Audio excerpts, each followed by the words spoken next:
ఎత్తబడిది ఎవరు, ఎడవబడిది ఎవరు? కొన్ని మాటలు ఈ రాత్రి నేర్చుకున్నాము. పరిశుద్ధాత్ముడు అందరితో మాట్లాడుగాక. హల్లెలూయా చెప్పాలి గట్టిగా. మంచిది అడిగినప్పుడల్లా మీరు చక్కగా చెప్తా ఉండండి. నేర్చుకుంటారు, మీరు కూడా బలపడతారు, ఏదనుకుంటున్నారు. కనుక ఇప్పుడు దేవుని వాక్యాన్ని మనం నేర్చుకున్నాం. చూడండి, మత్తయి సువార్త 24వ అధ్యాయము 40వ వచనం. మత్తయి సువార్త 24వ అధ్యాయము 40వ వచనం చదువుకుందాం. ఆ కాలమున ఇద్దరు పొలములో ఉంటారు, ఒకడు తీసుకొని పోబడును, ఒకడు విడిచిపెట్టబడును. చాలు. అలాగే లోకాసు వార్త 17 అధ్యాయము 34 వచనం. లోకాసు వార్త 17 34 వచనం. ఆ రాత్రి ఇద్దరు ఒక మంచం మీద ఉందురు, వారిలో ఒకరు కొనిపోబడును, ఒకరు విడిచిపెట్టబడును. చాలు. ఇక్కడ 3 విషయాలు కనపడుతున్నాయి. ఒకటి పొలం, 2 తిరగలి, రెండవది తిరగలి, మూడవది మంచం. పొలంలో ఇద్దరు ఉంటారు. ఇద్దరిలో ప్రభు రాకడలో ఒకళ్ళు ఎత్తబడతారు, ఇంకొకళ్ళు కొనిపోబడతారు, ఒకళ్ళు విడిచిపెట్టబడతారు. తిరగలి ఇద్దరు ఇసురుతూ ఉంటారు, ఒకరు కొనిపోబడతారు, ఒకరు ఎడవబడతారు. ఒక మంచం మీద ఇద్దరు కొనుక్కుంటారు, ఒకరు కొనిపోబడతారు, ఒకరు ఎడవబడతారు. ఇదే ఎవరు ఎత్తబడేది, ఎవరు ఎడవబడేది. ఇక్కడ పొలాన్ని చూపిస్తున్నాడు, తిరగలను చూపిస్తున్నాడు, మంచాన్ని చూపిస్తున్నాడు. ఈ పొలం అంటే ఏమిటి, ఈ తిరగలంటే ఏమిటి, ఈ మంచం అంటే ఏమిటనేది ఈ 3 విషయాల్లో చాలా జాగ్రత్తగా మీరు వినాలి. చాలా జాగ్రత్తగా విని దాన్ని మీరు గ్రహించాలి. ఏదో అనాలోచనతో ఉండొద్దు. మీరు అనాలోచనతో ఉంటే అనాలోచనతోనే ఉంటారు. మీరు ఆసక్తిగా ఉంటే ఆసక్తిగా ఉంటారు. మీ ఎవరి పిల్లలను స్వాధీనపరచుకోండి. చక్క కూర్చుని దేవుని వాక్యాలని ప్రభు పేట మీకు మనం చేస్తున్నాను. తల్ల వంచిన ప్రార్థన చేసుకుందాం. ప్రేమల తండ్రి, దయల నాయన, అల్పుడును అయ్యకుడును బలహీనుని వట్టిని మట్టిని దుమ్ములు గోలు దిక్కుమాలి ఎవరికి ఏ మంచి లేదు వాడు అయినా మీ పాదలతో వేడుకుంటున్నాను ప్రభు. నా మాటలు మరుగుపరచయ్యా, మీ మాటలు బయలుపరచు ప్రభు. మీ మాటలు వినటానికి మేమందరం ఆసక్తిగా ఉన్నాం ప్రభు. ఆశ కలిగిన ప్రాణాన్ని తృప్తిపరిచే దేవుడు అయ్యా, ఈ రాత్రి మాతో మాట్లాడయ్యా, మా ఆశ తీర్చయ్యా, మమ్మల్ని తృప్తిపరచయ్యా. మేము ఏ విధంగా ఉండాలో మాకు ఈ రాత్రి బోధించయ్యా. మీ బోధ దుష్టుడు ఎత్తుపోకుండా, త్రావ పక్కన పడకుండా, రాజ్ఞాలు పడకుండా, ముళ్ళ పొదలో పడకుండా, మంచిగా పడే వ్యక్తులలాగా నాయనా మమ్మల్ని మంచిగా పడే వ్యక్తులలాగా మా మీద మీ ప్రభు కుమ్మరించయ్యా. వచ్చిన బిడ్డలను దీవించండి, రావాల్సిన బిడ్డలు నడిపించండి. ఈ లైవ్లో ఉంటున్న బిడ్డలను దీవించండి ప్రభు. అందరితో మీరు మాట్లాడమని, మీ నామానికి మహిమ, ఘనత, ప్రభావం తెచ్చుకోమని మా ప్రభు అయిన యేసుక్రీస్తు నామమున అడుగుతున్నాము తండ్రి. ఆమేన్, ఆమేన్, హల్లెలూయా, హల్లెలూయా. మంచిది. ఇప్పుడు మన సబ్జెక్ట్ ఏంటి చెప్పండి. ఎవరు కొనిపోబడతారు, ఎవరు ఎడబడతారు. కొనిపోబడటం అంటే ఏంటంటే, కొనిపోబడటం అంటే దేవుడు మనల్ని స్వరక్తంతో కొన్నాడు. ప్రకటన గ్రంథం 5వ అధ్యాయం 10వ వచనం అన్నమాట. ఆయన రక్తంతో మనం కొన్నాడు, అందుకే మనం కొనిపోబడతాము. కొన్నాడు. పూర్వకాలం స్త్రీని పెళ్లి చేసుకునేవారు పెళ్లి చేసుకునే కుమార్తెని ఓలి ఇచ్చి కొంటారు. ఇప్పుడు వాళ్ళే కొంటున్నారు పురుషుల్ని. పూర్వదినాల్లో పురుషుడు కొనుక్కునేవాడు స్త్రీని. ఇప్పుడు స్త్రీయే పురుషుడు కొనుక్కుంటుంది. మారిపోయింది. కానీ బైబిల్ ప్రకారం ఏంటంటే కొనిపోబడ్డారు. ఆనోకు 300 ఏళ్ళు దేవుడితో నడిచి ఆయన భార్య బిడ్డలతో కాపురం చేస్తూ బిడ్డల గంటూ ఆయన జీవించేంత కాలం ఎంత అంటే 365 సంవత్సరాలు బ్రతికి దేవుడు అతన్ని కొనిపోబడెను అని వాక్యం ఉందా? కొనిపోబడి ఉందా? అత్తబడి ఉందా? ఏడుందా మాట చదవండి. ఆదికాండము 6వ అధ్యాయము చదవండి. 10వ వచనం అనుకుంటాను. దేవుడితో నడిచిన తర్వాత దేవుడు నన్ను తీసుకొని పోయిన కనుక అతను లేకపోయాను. తీసుకొని పోయిన ఉంది అక్కడ. దేవుడు అతన్ని తీసుకొని పోయాను కనుక అతను లేకపోయాను అంటే అక్కడ తీసుకుని పోయిన ఉంది కదా. అంటే ఎబ్రీ రాసిన పత్రిక 11:5-6 విశ్వాసము లేకుండా దేవునికి ఇష్టమైనది అసాధ్యము. దేవుని ఎదుకు వచ్చేవాడు ఆయన ఉన్నాడని విశ్వాసమును బట్టి అది ఆనోకు మరణము చూడకుండానట్లు కొనిపోబడెను. అది అక్కడ తీసుకొని పోబడినది. ఇక్కడ పౌలు భక్తుడు అంటాడు కొనిపోబడెను. అతడు కొనిపోబడక అంటే కొనిపోబడక మునుపు దేవునికి ఇష్టడై ఉండేనని, అది దేవునికి ఇష్టడై ఉన్నానని సాక్ష్యము పొందెను. అంటే కొన్నాడు. ఇప్పుడు ప్రాణగానానికి వస్తే మనకు అర్థమైపోయింది. శాంతం చదువు 5:10. విశ్వాసమును బట్టి ఆనోకు ప్రాణగ్రంథం 5:10. నీవు ఆ గ్రంథములను తీసుకొని దాని మృతులను విప్పుటకు యోగ్యుడవు. నీవు వధింపబడిన వాడవు. నీ రక్తం ఇచ్చి ప్రతి వంశములోను ఆయా భాషలు మాట్లాడు ప్రతి ప్రజల్లోను ప్రతి జనములోను దేవుని కొరకు మనుషులను కొని ఏం పెట్టుకున్నాడు? దేవుని కొరకు మనుషుల్ని కొని ఇప్పుడు మనందరం కొన్నాడు. ఆయన రక్షించబడ్డ ప్రతి ఒక్కరిని దేవుడు కొన్నాడు. దేని బట్టి కొన్నాడు? తన రక్తంతో కొన్నాడు. మనని రక్తంతో కొన్నాడు. అందుకే మనము పౌలు గారు అంటాడు కొరింథీయులకు రాసిన రెండవ పత్రిక మొదటి పత్రిక 6వ అధ్యాయము 19 వచనం అంటాడు అనుకుంటా. అక్కడ 6వ అధ్యాయం 19 అనుగ్రహింపబడి మీలో ఉన్న పరిశుద్ధాత్మకు ఆలమై ఉన్నదని మీరు ఎరుగరా? మీరు మీ సొత్తు కారు. విలువ పెట్టి కొనబడిన వారు ఏం పెట్టి కొన్నాడు? విలువ పెట్టి మన కొన్నాడు కనుక మీ దేహంతో దేవుని మహిమపరచుడి. ఆమేన్. విలువ పెట్టి కొన్నాడు. మనం అందరం కొనబడ్డాం. మనం అందరమే చెప్పాలి కొనబడ్డాం. ఎవరు కొన్నారు మనని? యేసు వారు ఎవరి కోసం కొన్నాడు? తండ్రి కోసం కొన్నాడు. తండ్రి ఎవరు? యెహోవా దేవుడు. దేవుని కొరకు మనుషులను కొని అని ఉంది అక్కడ వాక్యం. ఎవరి కొరకు కొన్నాడు మనని? దేవుని కొరకు కొన్నాడు కానీ దెయ్యాల కొరకు కొనలే మనని. అర్థం ఉందా? దేవుని కొరకు కొన్నాడు కానీ దెయ్యాల కొరకు కొనలే మనని. దేవుని కొరకు స్వరక్తం ఇచ్చి విలువ పెట్టి కొనబడ్డవారు మనం. మన బ్రతుకు ఇప్పుడు విలువైందన్నమాట. ఇన్నాళ్ళు బ్రతుకు వేరు, ఇప్పుడు బ్రతుకు వేరు. ఇప్పుడు దేవుడు మనను విలువ పెట్టి కొన్నాడు. హల్లెలూయా. విలువ పెట్టి కొన్నాడు కనుక విలువ పెట్టి కొన్నాడు కనుక ఇప్పుడు కొనబడ్డ వారు ఎత్తబడతారు. కొనిపోబడెను. ఇప్పుడు మత్తయి సువార్త మనం చదివాం కదా. ఎన్నో చదివాము? 24 అనుకోవచ్చులు ఏముంది? ఇద్దరు పొలములో ఆ కాలమున ఒకడు తీసుకొని పోబడును, ఒకడు తీసుకొని పోబడును, ఒకడు విడిచిపెట్టబడును, ఒకడు తీసుకొని పోబడును, ఒకడు విడిచిపెట్టబడును. కొనబట్టం అన్నా, తీసుకుపోవటం అన్నా, అమ్మబట్టం అన్నా, ఎత్తబట్టం అన్నా ఆయన ఇష్టం. హల్లెలూయా. ఒక మాట సాదృశ్యం అన్నమాట. అందుకు మీకు చెబుతున్నాను. ఇప్పుడు పొలం దేని సాదృశ్యం చెప్పండి మీరు? పొలము దేనికి? సంఘానికి సాదృశ్యం. అంతేనా? అంతేనా? చెప్పాలి నాకు. అంతేనా? అంతేనా? అందరూ చెప్పండి. మీరు పురుషులు కూడా చెప్పండి. స్త్రీలు చెప్పారు కదా.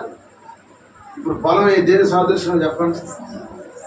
సరే, లేఖనం చూపిస్తా. చదవండి. మత్తయి సువార్త 13వ అధ్యాయం 38వ వచనం. పొలము లోకము. సోదరులు చెప్పండి. పొలం అనగా లోకము. ఏది చదువు చెప్పండి. ఇప్పుడు ఇద్దరు ఎక్కడున్నారు? ఈ ఇద్దరు ఎక్కడున్నారు? పొలంలో ఉన్నారు. పొలం అనగా లోకం. లోకంలో ఇద్దరు ఉన్నారు. ఇద్దరు పని చేస్తున్నారు. ఒకరు ఎడవబడ్డారు, ఒకళ్ళు ఎత్తబడ్డారు. చదువు చెప్పండి. ఇప్పుడు పొలము లోకానికి కదా. లోకం అంటే ఏంటి? లోకంలో ఏమున్నది? లోకంలో మనుషులు ఉన్నారు. చాలా జాగ్రత్తగా ఉండే. లోకంలో మనుషులు ఉన్నారు. ఈ లోకంలో ఏముంది అనేది మీకు జ్ఞాపకం చేస్తాను. యోహోను రాసిన మొదటి పత్రిక 2వ అధ్యాయం 16వ వచనం. 2వ అధ్యాయం 16వ వచనం చదవండి. యోహోను రాసిన మొదటి పత్రిక. లోకములో ఉన్నదంతయు అనగా శరీర ఆశయు, నేత్రాశయు, జీవపు డంబమును ఈ తండ్రి వల్ల పుట్టినవి కావు. అవి లోక సంబంధమైనవి. లోకము దాని ఆశయు గతించిపోచున్నవి గాని దేవుని చిత్తం నెరవేర్చువాడు, దేవుని చిత్తం జరిగించువాడు. ఇప్పుడు లోకం అనగా చెప్పండి. పొలం అనగా లోకానికి సాదృశ్యం. అమ్మా నా వైపు చూడండి. మీరు ఎటు చూడండి అర్థం కాదు. ఎత్తబడతావో రాత్రి ఈ వాక్యాన్ని బట్టి ఎడవబడతావు నీ ఇష్టం. ఇక్కడ వాక్యం చదివిస్తుందంటే పొలములు ఇద్దరున్నారు. ఒకరు ఎత్తబడ్డారు, ఒకరు ఎడవబడ్డారు. అంటే పొలం అనగా లోకం. లోకంలో ఏముంది చెప్పండి? శరీరాశ ఉంది. ఏముందమ్మా? లోకంలో శరీరాశ ఉంది. రెండోది నేత్రాశ ఉంది. మూడవది జీవోడమ్మ ఉంది. ఈ మూడుని జయించలేని వాడు ఎడవబడతాడు. ఈ మూటిని జయించేవాడు ఎత్తబడతాడు. సోదరు చెప్పండి. ఈ మూటిని జయించేవారు ఎత్తబడతారు.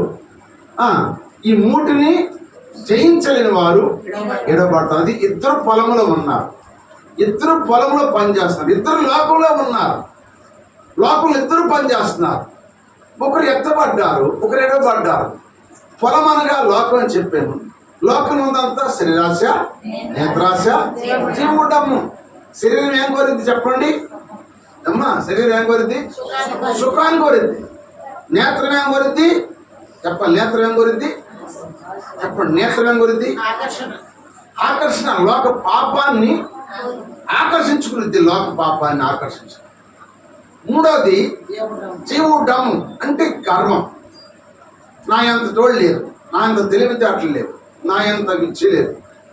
జీవు డమ్ము అనమాట. డమ్ముతో మాట్లాడతారు. ఈ మూడుని జయించాలి. ఒకప్పుడు దేవుడు ఆదామును అవ్వను చేసి తోటలు ఏదైనా తోట చేసి ఆ తోటలో పెట్టాడు. ఏదైనా తోటలో ఇప్పుడు ఎవరున్నారు? దేవుడు ఉన్నాడు, ఆదాము ఉన్నాడు, అవ్వ. ఈ ముగ్గురు ఉన్నప్పుడు సాతాను రాలా? వచ్చిందా? దేవుడు ఉన్నప్పుడు, ఆదాము ఉన్నప్పుడు, అవ్వ ఉన్నప్పుడు, ముగ్గురు ఉన్నప్పుడు సాతాను రాలా. మరి దేవుడు ఒక రోజు లేడు. ఆ రోజు ఆదాము అవ్వ ఉన్నారు. ఆదాము అవ్వ ఉన్నప్పుడు కూడా సాతాను రాలా. ఎప్పుడు వచ్చింది సాతాను? అవ్వమ్మ ఒక్కటే ఉన్నప్పుడు వచ్చింది. గుర్తుపెట్టుకోండి. అవ్వమ్మ ఉన్నప్పుడు ఒక్కటే ఉన్నప్పుడు వచ్చి ఇది నిజమా అని అడిగి. అర్థమవుతుంది మీకు? ఇది నిజమా అని అడిగి. అప్పుడు ఆమె చెప్పింది నిజమే, అన్ని తినమాడు కానీ ఈ చెట్టు పండు మమ్మల్ని తినొద్దు అన్నాడు. అసలు ముట్టొద్దు అన్నాడు చెప్పింది. మీరు తింటే సావనే, మీరు సావరు. చూడండి ఎంత అందంగా ఉందో అని చూపించింది. అందాన్ని చూపించింది, ఆ చెట్టును చూపించింది, ఆ చెట్టు పండును చూపించింది. మీరు సావరు, మీరు దేవుల్లాగా మీరు కూడా అయిపోతారు అని చెప్పి ఆ బాధలో పడిపోయి ఆ పండు తింది. కానీ దేవుడు ఆదామునకు అవ్వకు తోట ఇచ్చాడు కానీ ఇల్లు ఇవ్వలేదు. గుర్తుపెట్టుకోండి. ఆదాముకు అవ్వకి తోట ఇచ్చాడు కానీ ఇల్లు ఎందుకు ఇవ్వలేదు? ఇల్లు ఇస్తే ఎట్టుండేది? కానీ ఇల్లుగా ఎందుకు ఇవ్వలేదంటే ఆ తోట ఏర్పరిచింది ఎవరికంటే ఆదాములకే తోటను దేవుడు ఏర్పరిచాడు. ఆ తోటలు ఎవరు? మీరు ఫలించండి, అభివృద్ధి పొందండి, విస్తరించండి అని ఆస్వాదించాడు. అంటే తోటలాగా మీరు ఫలించాలని చెప్పాడు. దేవుని సోదరు చెప్పండి, అది ఏ తోట? ఏదైనా తోట. ఆ తోట ఏ విధంగా ఫలించిందో మీరు కూడా అలా ఫలించాలని దేవుడు వారిని ఆశ్రదించాడు. కానీ మీరు ఇల్లు కట్టుకుని ఇంటూ ఉండమని చెప్పలేదు. ఆ తోట ఎలా ఫలించిందో మీరు ఎలా ఫలించమని దేవుడు ఆశ్రదిస్తే ఆ తోటలాగా ఫలించలేక ఏమండి సాతాను బోధ విని ఆ కాయ తిని పాపం చేసి ఆ తోట నుంచి దేవుడు వారిని పరిష్కరించడం అన్నమాట. అంటే లోకాన్ని జయించలేకపోయారు వాళ్ళు. సొంత చెప్పండి, లోకాన్ని జయించలేకపోయారు. ఎందుకంటే లోకం ఎవరిదంటే చెప్పండి, లోకం ఎవరిదంటే అపవాది. బలమనగా లోకము, లోకం ఎవరిదంటే అపవాది. ఇప్పుడు అపవాది కనుక ఇప్పుడు వీళ్ళని వాడగొట్టేసింది. ఇప్పుడు ఈ తోట నుంచి వెళ్ళి ఎల్లగొట్టేసేసింది. ఇప్పుడు ఆ పక్క అవుతుంది. చూసావా, నువ్వు చేసుకున్న బిడ్డల్ని నువ్వు ఇచ్చే వాళ్ళ తోట, ఆ తోటలో లేకుండా ఇద్దరిని నా వశం చేసుకున్నానని చెప్పి సొంత చెప్పండి. అలా వశం చేసుకుని 4000 సంవత్సరాలు అందరూ వశం చేసుకున్నాం. 4000 సంవత్సరాలు అయిన తర్వాత 5వ సంవత్సరం వచ్చినప్పుడు 5000 సంవత్సరంలోకి వచ్చినప్పుడు మన ప్రభు యేసుక్రీస్తు వారు భూలోకంలో ఉద్భవించాడు. ఆయన పుట్టాడు. ఆయన పుట్టింది క్రీస్తు శకం 2025. అంతకుముందు శకం 4000. 4000 సంవత్సరాలంతా కూడా అదే నాశనం చేసేసింది. ప్రవక్తను చంపేసింది, పాపం విస్తరంగా చెప్పించేసింది. ఒక్కొక్కడికి 10 మంది భార్యలు, 20 మంది భార్యలు, 1000 మంది భార్యలు చేసి చెప్పించింది. వాయు వరుస లేకుండా పాపాలు చెప్పించింది. అంతా దాని వయసులో పెట్టుకో. యేసు ప్రభు వచ్చాడు, ఈ లోకంలో ఉన్న ప్రజలను సరిచేయాలి, ఈ లోకంలో ఉన్న బిడ్డలందరూ సరిచేసి నా తండ్రికి అప్పగించాలని చెప్పి లోకంలోకి ఆయన మనుషుని పోలికగా పుట్టి దాసుని స్వరూపం ధరించుకుని ఈ లోకంలోకి వచ్చి ఆయన 30 సంవత్సరాల తండ్రి దగ్గర వడ్డన పని చేసి ఆయన 30 బాప్తిసం పొంది ఇప్పుడు ఆయన ఉపవాసం ఉండి అపవాది శోధించబడుతున్నప్పుడు అపవాది కూడా ఆయనకి 3 సార్లు శోధించింది. దేవుని స్తోత్రం చెప్పండి. 3 సార్లు ఏం శోధించింది? నువ్వు దేవుని కుమారుడు అయితే ఈ రాళ్ళు రొట్టెలు చేసుకుని తినమంది. అందా లేదా? అది ఏ ఆశ? శరీరాశ. శరీరానికి ఆకలి అవుతుంది అమ్మా. శరీరానికి ఆకలి అవుతుంది కనుక శరీరాశ తినాలి, ఏదో టైం తినాలి శరీరానికి. అందుకే సాతాను ఏంటంటే ఆకలి కొన్నాడు యేసయ్య, ఆకలి కొన్నాడు కనుక యేసయ్య అంటుంది నువ్వు దేవుని కుమారుడుగా నీకు ఆకలి అవుతుంది కదా, ఈ రాళ్ళు రొట్టెలు చేసుకుని తినమది. ఇది ఆశ, శరీరాశ. అర్థం చేస్తారండి? శరీరానికి ఏం కావాలి? ఆహారం కావాలి. శరీరం లేకపోతే ఆహారం, శరీరం లేకపోతే బతకం చెప్పండి, బతకలే పడిపోతాం. అందుకే శరీరాలు చూపించింది. అప్పుడు ఏమన్నాడు యేసయ్య? ఏమన్నాడు? యేసయ్య ఏమన్నాడు? మనుషులు రొట్టె వల్ల జీవించడు కానీ దేవుని నోటి నుంచి ప్రతి మాట వలన వెళ్ళిపోయేసి ఆయన తీసుకుని ఒక దేవాలయ శిఖరం మీద తీసుకెళ్ళి ఆ శిఖరం మీద నిలబెట్టి నువ్వు దేవుని కుమారుడుగా ఇక్కడ నుంచి నువ్వు దూకు, దేవదూతలు నీ పాదములకు రాయి తగలకుండా పట్టుకుంటేని వాక్యం ఉంది కదా అని చెప్పింది. ఇది ఏ ఆశ? నీ ఆశ జీవోడ్డాము. దూకు, నువ్వు దేవుని కుమారుడుగా దూకు. మీ దేవతలు ఉన్నారుగా మీకు, ఆ దూతల చేతులతో పట్టుకుంటారని వాక్యముగా 90వ కీర్తనలో 90వ కీర్తన ఉంది, 2వ వచనం ఉంది వాక్యం. అందుకని దూకమన్నప్పుడు అన్నాడు నీ ప్రభు యెహోవా నువ్వు శోధించదు పో అన్నాడు.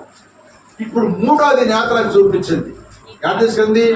ఎత్తైన కొండ మీద తీసుకెళ్ళి భూలోక రాజ్యాలన్నీ కూడా 1 నిమిషం చూపిస్తుందంట. ఎంతసేపు?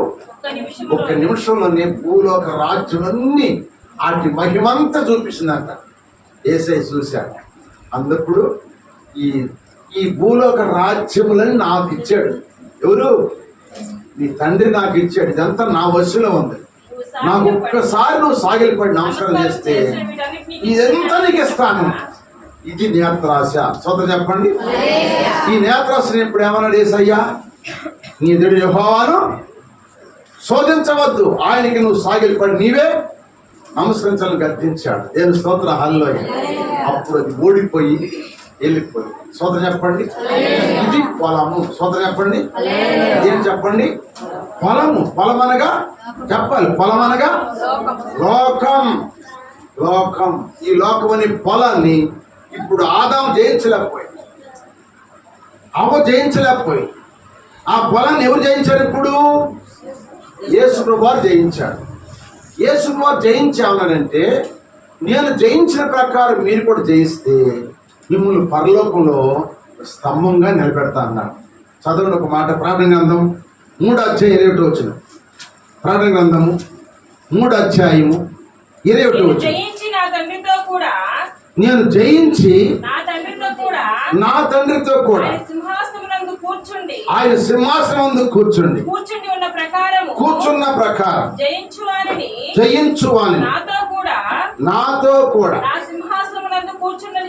నా సింహాసనమందు ఆమేన్ చెప్పండి. ప్రేమడు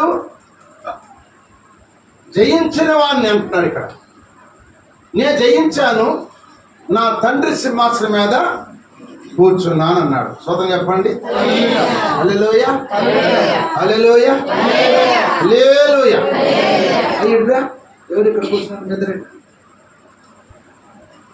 ఆనకు నువ్వురా, ఇక్కడ కూర్చో. కూర్చో, నువ్వు నుంచో, ఇక్కడ నుంచో. ఇప్పుడు ఇటు నుంచో. ఇప్పుడు ఇది సింహాసనం. ఈ సింహాసనం మీద ఎవరు కూర్చున్నారు? తండ్రి కూర్చున్నాడు. వాక్యం కరెక్ట్ చదివే కదమ్మా. సింహాసనాలు లేవు అక్కడ, ఒకే సింహాసనం. సింహాసనం ఉందా? సింహాసనం ఉందా? అది సింహాసనం అంటే ఒకటి. ఆ ఊటి మీద ఎవరు కూర్చున్నారంటే తండ్రి కూర్చున్నాడు. చదువు ఇప్పుడు. నేను జయించాను, నా తండ్రితో కూడా. ఇప్పుడు తండ్రి దగ్గర అన్నాడు, ప్రభువారు అంటున్నాడు, నేను జయించాను, నా తండ్రి సింహాసనం మీద నేను కూర్చున్నాను. కాళ్ళు పెట్టు, నువ్వు కాళ్ళు పెట్టు, ఆయన మీద కూర్చో. కూర్చోవయ్యా, సరే కూర్చో. అది ఇప్పుడు తండ్రి సింహాసనం మీద ఎవరు కూర్చున్నారు? సింహాసనం ఒకటే, కుమారుడు కూర్చున్నాడు. ఇప్పుడు కుమారుడు కూర్చున్నగా ఏమన్నాడు కుమారుడు? జయించిన ప్రకారం నాతో కూడా మిమ్మల్ని కూర్చుండనిస్తాను.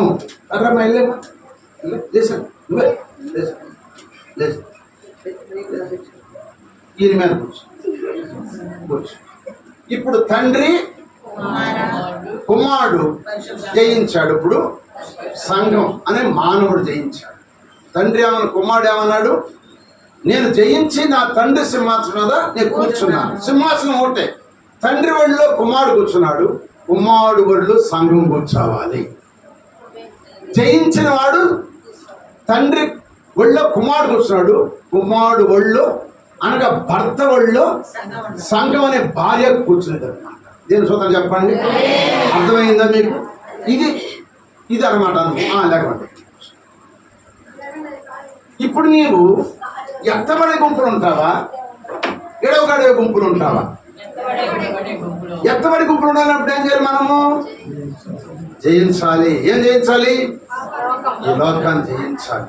అందుకే ఇందాక పాడిన పాట, ఈ లోకంలో జీవించేదను నీ కొరకేనా, ఈ లోకంలో జీవించేదను నీ కొరకేనా.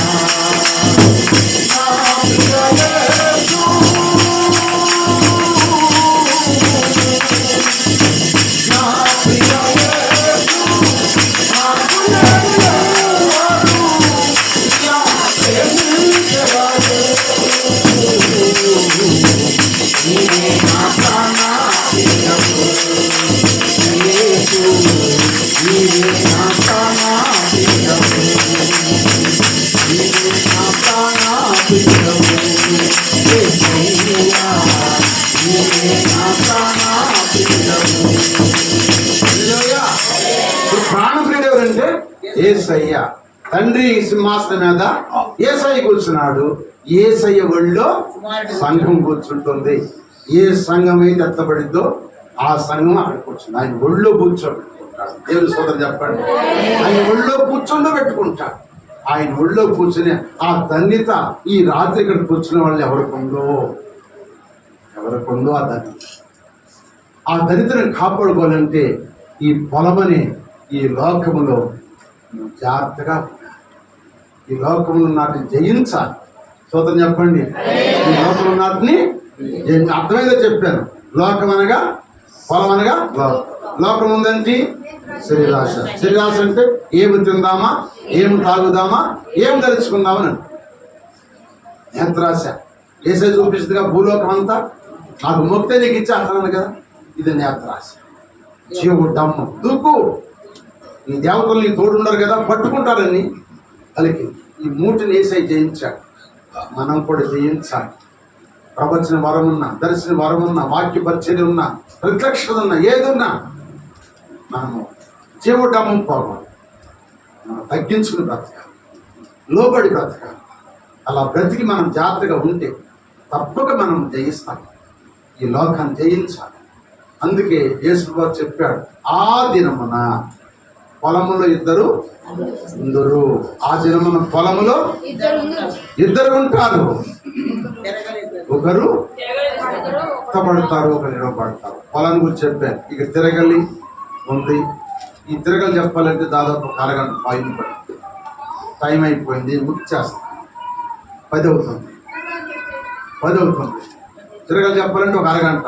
ఇంటనే చెబుతారు, లేదంటే అయిపోయి. తిరగల విషయంలో చాలా జాగ్రత్తగా ఉండాలి. ఈ పాఠం చేస్తారు. దేవుని స్తోత్రం. హల్లెలూయా, హల్లెలూయా, హల్లెలూయా, హల్లెలూయా. పొలాన్ని జయించాలి, లోకాన్ని జయించే వారిగా ఉండాలి. ఇదిగో అన్నగారు, తమ్ముడు ఎన్ఎస్ఎం గారు, రాజారావు గారు, ఈ లోకం మాకొద్దు, మాకు దేవుని రాజ్యం కావాలని బాప్తిసం పొందారు. మిమ్మల్ని అడిగితే మీరు ఎంతో బాప్తిసం పొందారని ఏం చెబుతారు? మీరిద్దరు చెప్పాలి. ఎంతో బాప్తిసం పొందారు మీరు నడుస్తారు. నాయకులు కానీ కాస్త పెద్దలు కానీ మీరు నడుస్తారు. ఏం చెప్తారు మీరు? పరలోకం కోసం బాప్తిసం పొందని చెప్పాలి. పరలోకం కోసం బాప్తిసం అని. పరలోకం ఉందా? ఉంది. ఎక్కడుంది? రా, నాతో పాటు మందిరానికి వస్తే నీకు చూపిస్తానని చెప్తుంది. హల్లెలూయా. నాతో పాటు మందిరానికి వస్తే నీకు చూపిస్తాను ఆ పరలోకం ఏంటో. ఆ పరలోక అనుభవం, ఆ రుచి నేను చూశాను కనుక నువ్వు కూడా చూద్దు రమ్మని చెప్పండి మీ ఇద్దరు. హల్లెలూయా. పరలోక అనుభవం ఇది. పరలోక గవిని అన్నాడు. ఈ గవిలోకి వస్తే ఒక్కొక్కటి మీరు నేర్చుకుంటారు. వీళ్ళందరూ నేర్చుకున్నారు. నేను స్తోత్రం చెప్పండి. మీరు కూడా నేర్చుకోవాలి. అందుకని ఇప్పుడు లోకంలో జయిస్తే పరలోకం ఉంటాము. ఎక్కడ కూర్చుంటాము? ప్రియుడు ఒళ్ళో కూర్చుందుము కాక. అట్టి కృపా దీవెన పరిశుద్ధాత్ముడు మనకి ఇవ్వాలని ప్రార్థన చేసుకుందాం. తల్లవంచ ప్రార్థన చేద్దాం. ఒక మాట మీకు గుర్తు కోసం 3 చెప్పాలంటే మర్చిపోతాం. ప్రభు చెప్పిన రేపు చెప్పుకోండి. హల్లెలూయా. మంచిది. తల్ల వంచి, అయ్యా పొలాన్ని జయించాలి. పొలంలో ఇద్దరు పని చేస్తున్నారు. ఒకరు ఎత్తబడుతున్నారు, ఒకరు ఎడబడుతున్నారు. ఆ పొలమనగా లోకమని మా చూపించే వాక్యాధారం బట్టి నైనా లోకంలో ఉన్నంత శరీరాశ, నేత్రాశ, జీవటం అది తండ్రి వల్ల, దేవుని వల్ల పుట్టింది కాదని చెప్పే వాక్యం. అది అపవాది సంబంధమై కనుక ప్రభు దాన్ని నేను జయించాలి. నేత్ర జయించాలి, శరీరాశ జయించాలి, జీవటము జయించాలి. ఈ జయిస్తేనే నా తండ్రి ఒళ్ళో నా ప్రియుడు కూర్చున్నాడు, నా ప్రియుడి ఒళ్ళోనే కూర్చుంటాను. నా ప్రియుడు నన్ను కూర్చోబెట్టుకుంటాను. నేను జయించే ఆ శక్తి నాకు దయచే ప్రభు. ఆ జయించే శక్తి నాకు ఈ నాయన. నీ రాకడ ఎప్పుడు నాకు తెలియదు, అప్పుడు నేను సిద్ధంగా ఉంటానయ్యా. జయించుతూ నాకు దయచే ప్రభు. నేను ఓడిపోకూడదయ్యా, నేను జయించాలని. అందరు నోరు తెరిచి ప్రార్థన చేస్తారా? అందరు నోరు తెరిచి ప్రార్థన చేయండి. మీరు ప్రార్థన చేస్తే మీ ప్రార్థన దేవుడు ఆలకించి మీకు జయ జీవితాన్ని దేవుడు ఇవ్వబోతున్నాడు.